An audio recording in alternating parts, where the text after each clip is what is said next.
Hi, this is Professor David Farina. In today's lecture, we're going to be talking all about telescopes, specifically about high-resolution astronomy. How do we get the best results out of our telescopes? Okay, let's get started. First, we have to understand what's stopping us from getting clear pictures. One of the biggest problems is actually not your telescope itself. It's actually Earth's atmosphere. And atmospheric blurring is very similar to the effect that you would see on a hot summer day just above a piece of asphalt. So imagine the air movement above that asphalt. How many of you have ever seen, the effect which kind of looks like water? You may kind of connect it to basically like a cartoon where they think they're seeing water in an oasis in the desert. And then the cartoon character walks over to the area and it's a barren desert still, and they can't figure out why they can't find water, even though they think they're seeing it. These mirages are an effect that is caused by the refractive index of light and how light is bent to make it look like there's a reflective surface where there is not one. It has to do with the temperature of the air. So this temperature of the air does cause what we call turbulence or seeing in the atmosphere. And so the worse the seeing is, the lower your resolution can possibly be. So astronomers are not only concerned with cloud cover, not only are they concerned about light pollution, we're also concerned about how good the seeing is and also how good the transparency is, which has to do with water vapor. So bad seeing on the left, good seeing on the right. Notice the difference. We have a much higher resolution image when seeing is good. Now, what are some of the solutions to get around this problem? Well, first is put your telescopes on the tops of mountains. Don't try to put your telescope at a low altitude where you have more atmosphere to have to look through.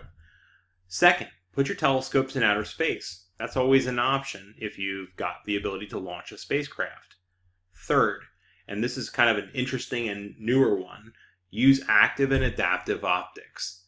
So what are active and adaptive optics? They're basically a way to control seeing. Now, this is a laser beam shining out the top of an observatory class telescope that's using adaptive optics. So what they're basically doing is they are producing their own artificial star using a green laser. Green laser is important because you'll notice you can see the beam, unlike a red laser that you do not see the beam right in the middle of the atmosphere. So this green laser is shining up into the atmosphere, producing an artificial star, and we're knowing that that artificial star is at a specific point. We then observe through our telescope the incoming light from our laser beam. It hits this adaptive mirror that wiggles, it changes its shape as it's collecting light from this beam splitter. So here's your camera. This is the thing that's trying to take the picture. But we create a beam splitter here. We bounce some of that light off through what's called a wave front sensor, which is detecting the changes in the atmosphere, the distorted wavefront. We're then going to feed the information from the wavefront sensor into a control computer, which is the thing that's going to change the mirror's shape. And it does this multiple times per second, maybe as many as 10 or even 30 times in a second. And this looping effect, the goal is to try to make the distorted wavefront as smooth as possible. So if this comes in, it looks like it has a little dip here. Notice it has the opposite effect here. It's going to dip this one out. Where it's dipped backward here, they're dipping it the other direction.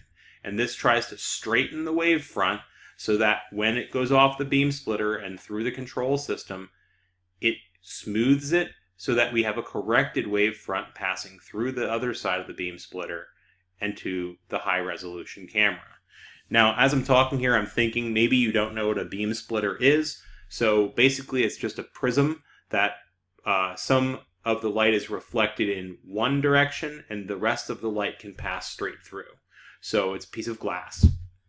And it's just like its name implies, it's splitting the light beam into two components. But they are identical.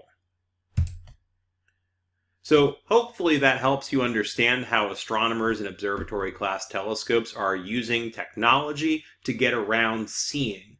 So thanks for watching our lecture today on telescopes and high-resolution astronomy. If you like this video and would like to learn more, click that subscribe button, like this video, and if you'd like to get a notification every time I make a video, please click on that bell at the bottom and you'll find out.